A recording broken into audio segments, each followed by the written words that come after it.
Baik, bismillah, kita dapetin 2 soal hari ini. Soal kedua, hal yahtajud du'a'u liwasitati basyar, ini belum kan? Hal yahtaju, apakah yahtaj butuh?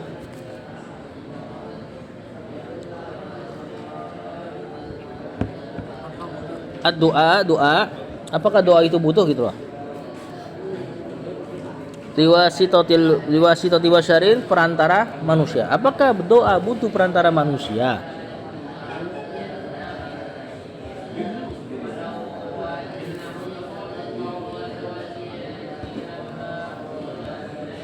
Basyar manusia ya.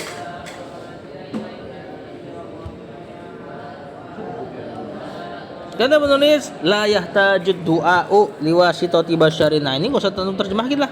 Gampang, maknanya kayak di atas pertanyaannya. Benar enggak? Kata penulis la, tidak butuh doa itu kepada perantara manusia. Liqaulihi ta'ala, karena firman Allah Ta'ala, wa idza sa'alaka ibadi anni fa inni qaribun. Wahai Rasul, jika sa'alaka ibadi, jika hamba-hambaku bertanya kepadamu. Sa'ala bertanya, kamu ini objeknya. Ibadi ini failnya, subjeknya. Jika hamba-hambaku sa'alaka bertanya kepadamu. Anni, tentangku.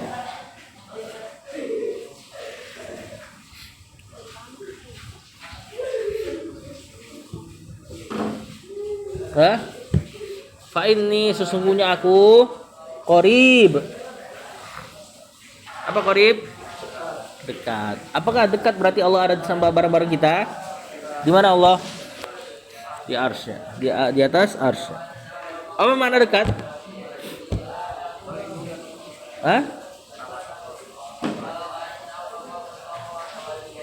Allah di atas arsy. Apakah dia dekat dengan kita? Dekat tetap. Kenapa? Dia zat yang sangat besar. Allahu Akbar, atau mengatakan Allah Maha Besar. Karena dari riwayat, udah pernah cerita belum? Bumi di antara langit sebagai apa?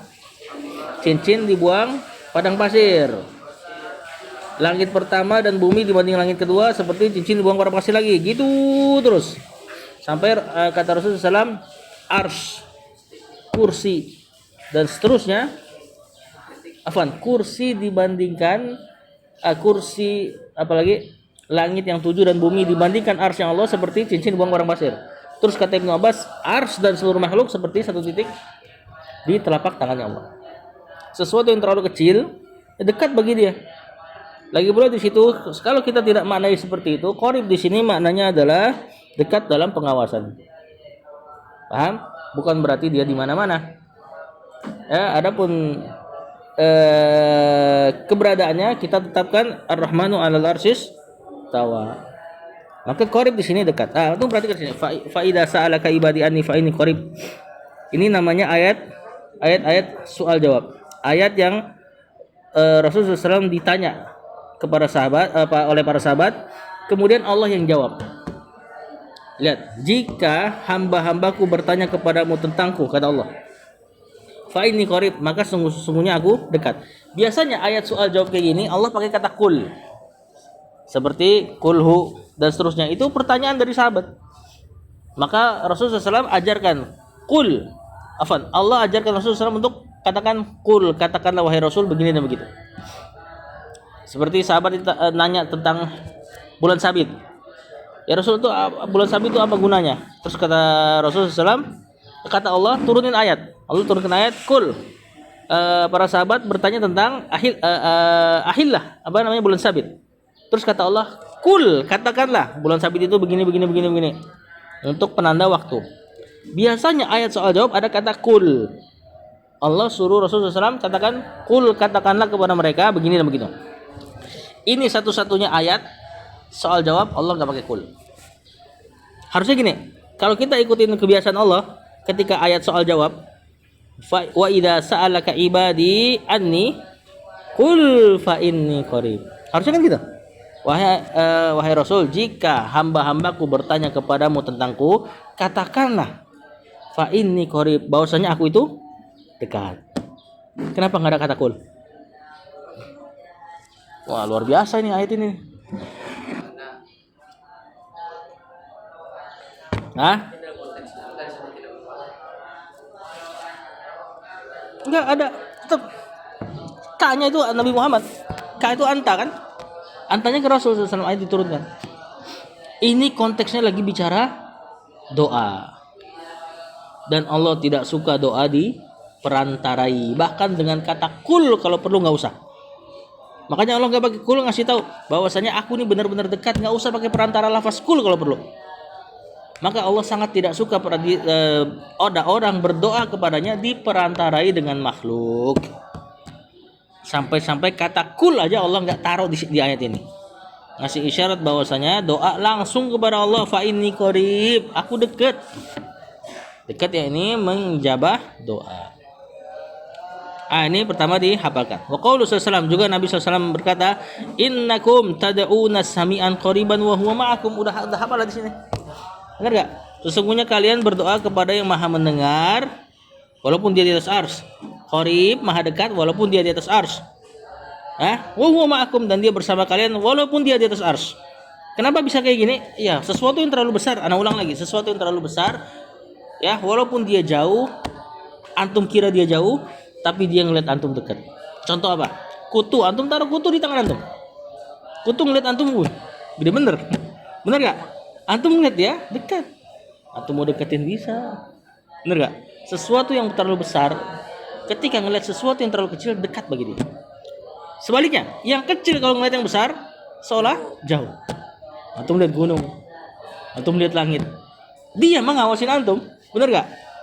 Nah, makanya kita harus bisa padukan antara sami, qarib, ma'akum dengan istawa al-arsy, dengan Allahu Akbar. Kena semua, pas dah. Ya. Ini hadis yang kedua. Soal yang ketiga, sudah terus belum artinya? Wa idza sa'alaka ibadi anni fa inni qarib, ini ayat puasa ini. 186. Yang ketiga, soal ketiga, hal yajuzu thalabud du'a'i minal ahya. Apakah yajuz boleh thalabud du'a, minta doa kepada yang masih hidup? Nah, tentu ini boleh karena tadi sudah di-spill di atas kisahnya. Yajuzu thalabud du'a'i, boleh. Minal ad-du'a'i, meminta doa, minal ahya, kepada orang yang masih hidup, lal amwat, gak boleh yang mati, kata Syekh. Itu bukan tanda tanya ya. Coret tanda tanyanya tuh. Ada tanda tanya gak? Ada. Harusnya itu jawabannya kan. Sekarang kita lihat dalilnya. Selain dalil Umar dan Abbas. Nah, ternyata ada dalilnya di Quran. Qala ta'ala yukhatibur rasula hayyan. Allah berkata dalam keadaan yukhatibur rasula, ngomong sama Rasul. Yukhatibu, berbicara, ar-rasula, kepada Rasul, hayyan, dalam keadaan hidup.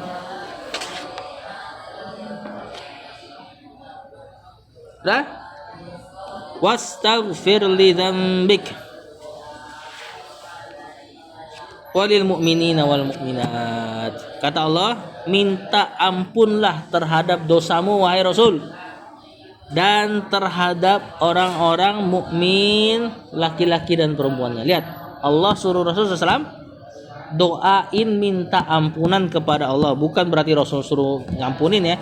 Rasul mintakan ampunan kepada Allah bagi orang lil mu'minina wal mu'minat. Orang lain gak ini? Lil mu'minin wal mu'minat, orang lain. Ya, ini ayatnya fa'lam annahu la ilaha illallah wastaghfir li dzambik walil mu'minina wal mu'minat. Allah suruh Rasul doain, mintain ampunan kepada Allah bagi mukmin dan mukminat. Berarti ya boleh, simple.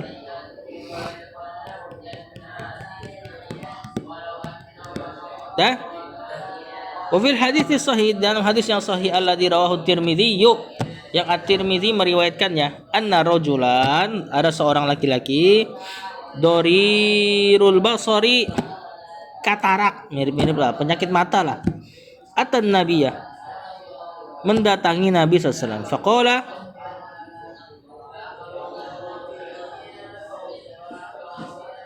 maka laki-laki ini mengatakan, ud'ullaha an yu'afiyani. Doakanlah. Mintakanlah aja. Mintakanlah kepada Allah, Allahnya objek. Mintakanlah kepada Allah an yu'afiyani, untuk menyembuhkanku. Nah, lihat Rasul dalam keadaan hidup.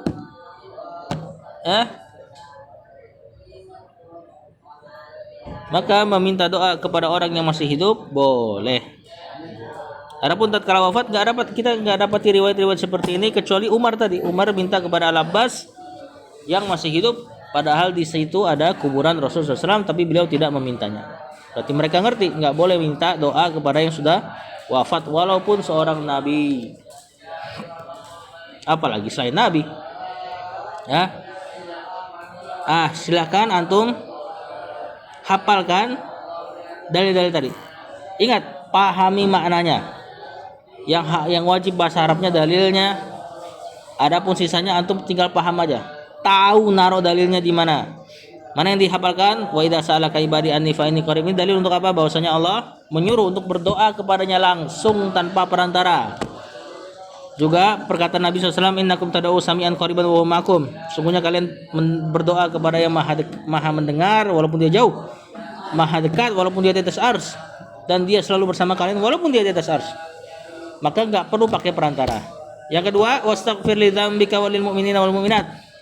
Mintakanlah ampunan wahai Rasul atas dosamu dan atas orang-orang mukmin dan mukminat. Mintakan ampunan kepada mereka. Ini dalil bolehnya meminta kepada orang yang masih hidup untuk didoakan kepada Allah. Dan juga sahabat yang minta disembuhkan, minta Rasulullah SAW berdoa untuk kesembuhan matanya. Apa kata sahabat itu? Ud'ullaha an yu'afiyani. Ininya aja nih.